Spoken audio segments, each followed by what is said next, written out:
Kitzbühel, jedem bekannt für spannende Abfahrten auf der Streif. Der Immobilienbranche aber viel besser bekannt als Austragungsort der re.comm. Viele altbekannte und auch einige neue Gesichter tummeln sich in diesem Jahr schon beim Welcome-Cocktail. Jeder gespannt, was die nächsten 3 Tage auf uns alle zukommt. Herzlich willkommen zur re.comm 18.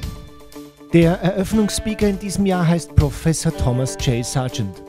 Der Nobelpreisträger und Experte für Geldpolitik konzentriert sich auf die konzeptionellen Gründe der Euro-Krise mit einigen Parallelen zur Vergangenheit.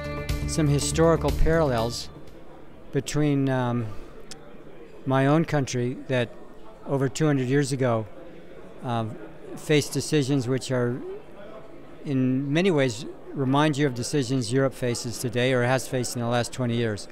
So, the short version is we were 13 countries. We had a very weak central government. We had lots of debt problems. Our debt of our individual countries, our 13 states. Various people inside the country didn't like that arrangement, so they actually got together and wrote a new constitution, a drastically different constitution. If you just stand back and kind of look at, kind of in a way of machine learning and artificial intelligence does, you'll say, boy, this pattern reminds me a lot of things that are going on, and change the names. So there's similarities, there's differences, big differences too, because I'll tell you one difference. When our Constitution and our central government was created, people didn't live for very long. We didn't have big retirement systems. Why? Because people didn't retire. They didn't live beyond 45. It wasn't about giving recommendations, because, the people in Europe, this is a thing Americans decided for themselves. So we had a revolution from Britain, so we could decide it for ourselves. And Europe's going to decide it for themselves. And there's lots of really smart people, and it'll work out. Diese Parallelen werfen Fragen auf. Wiederholt sich die Geschichte oder ist das nur ein Gefühl, das drückt? It's a great question. Yeah, does history repeat? And so it never quite repeats. And that's what makes the job. I'm not a historian. I admire historians for what they do. They try to, what a good historian does is he tells you things that are similar, and then he warns you, wait a minute, not everything's exactly the same.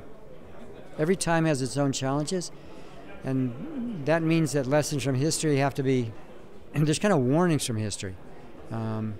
Like one warning is, it's really good to be proud of your nationality, but it's also good to be tolerant and respectful of others. So striking the balance of that, history's in all parts of the world has shown us really bad lessons about losing that balance. Nimmt Europa nun Kurs auf die nächste Finanzkrise oder ist dieser Gedanke ein Irrläufer? Italy is a big country, and it's got people with different interests and different ideas. So there's people in Italy that would